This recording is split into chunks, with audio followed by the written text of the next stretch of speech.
Eu acredito que um dos grandes aprendizados que a gente teve com essa pandemia foi entender que é possível viver de um modo mais flexível, que equilibre melhor essa força do trabalho e da vida pessoal, né? Entender que não são forças opostas, muito pelo contrário, que elas são complementares.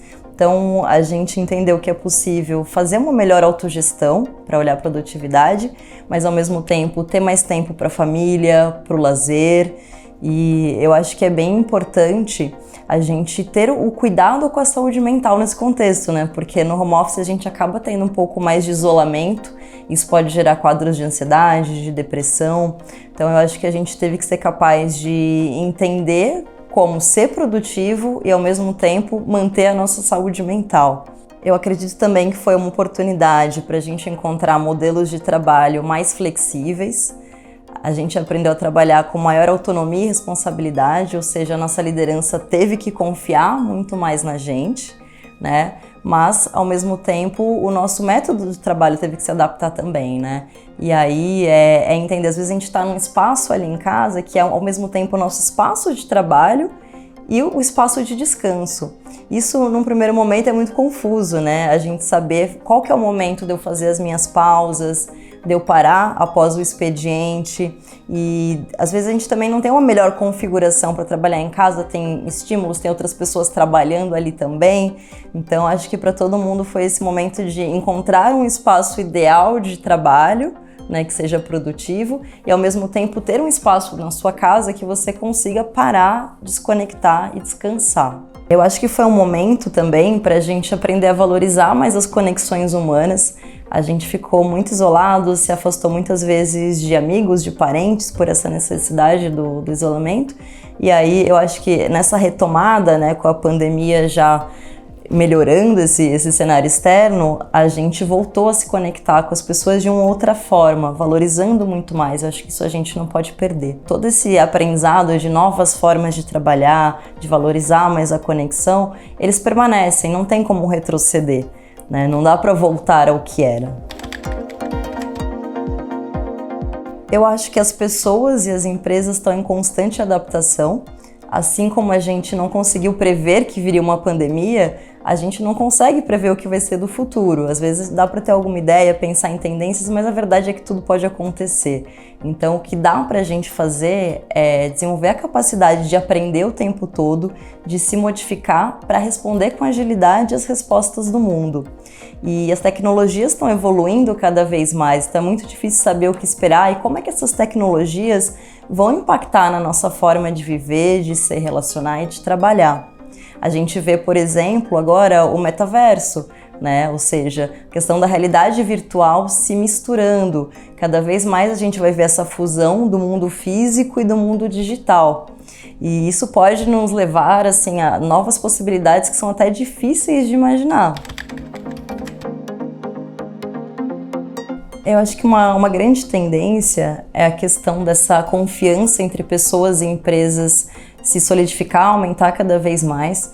Então, para a gente ter um modelo flexível de trabalho, é preciso confiar nas pessoas e as pessoas têm que ter essa responsabilidade da autogestão. Então, isso amplia muito as possibilidades, né? Não existe mais um local físico para o trabalho determinado, a gente pode trabalhar de qualquer lugar, tem até esse conceito de Anywhere Office, que é bem legal.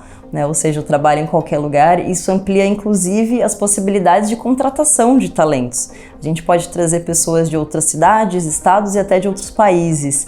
Eu acho que isso agrega bastante para ter uma cultura mais diversa e que fomenta a inovação, por exemplo. Eu acho que uma das grandes vantagens desse modelo híbrido é justamente o que a gente falou bastante aqui, que é a flexibilidade, né? Eu poder conciliar minha agenda pessoal com a agenda de trabalho, eu desenvolver esse senso muito maior de autonomia, eu cuidar das minhas próprias entregas. Então, acho que as empresas, elas direcionam o que precisa ser entregue e as pessoas têm que escolher os caminhos pelos quais elas vão fazer essa entrega. Então, essa liberdade no como, ela é muito importante. E as pessoas querem ter espaço para exercer sua criatividade, para propor, para construir o resultado junto. Então, acho que isso é muito bacana, né? Essa liberdade que a gente tem com esse novo modelo de trabalho.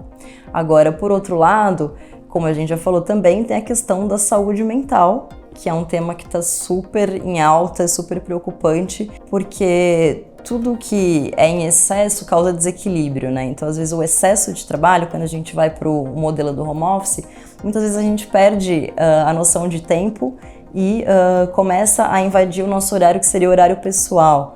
E aí a gente começa a ter problemas de ansiedade, de depressão. Então, eu acho que nesse contexto é bem importante a questão do cuidado da saúde mental.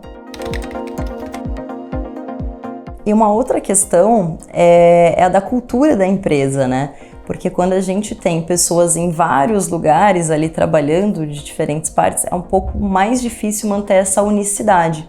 Você tem que trabalhar muito mais em ações de engajamento, de comunicação, de treinamento para fortalecer a cultura. Porque a cultura, ela é vivida no dia a dia. Esses valores, eles passam de uma pessoa para outra através do exemplo, através da convivência.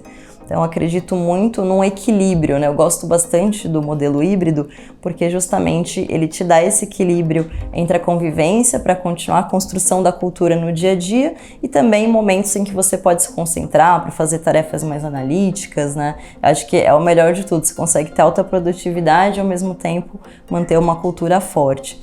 E assim como a cultura, a questão da inovação, ela também exige um pouco mais de troca, de vivência. Por isso que é legal você trazer as pessoas para o escritório, mas não num espaço óbvio de escritório, né? Acho que até os espaços que a gente trabalha, eles têm que ser repensados, porque passam a ser espaços de encontro, espaços de troca de ideia. Muitas vezes é na troca informal que saem as grandes inovações. E eu acho que as empresas precisam pensar muito isso. Como é que eu adapto os espaços para que eles sejam interessantes, para que as pessoas queiram estar lá por escolha? Eu acredito que a relação de confiança entre as pessoas e a empresa, ela é fundamental. Assim como as empresas escolhem as pessoas, também as pessoas escolhem as empresas. E geralmente elas escolhem aquelas que têm um propósito claro, né, com a qual elas conseguem se identificar e se engajar, entender que o trabalho delas ali dentro tem um significado diferente e tem um impacto na sociedade.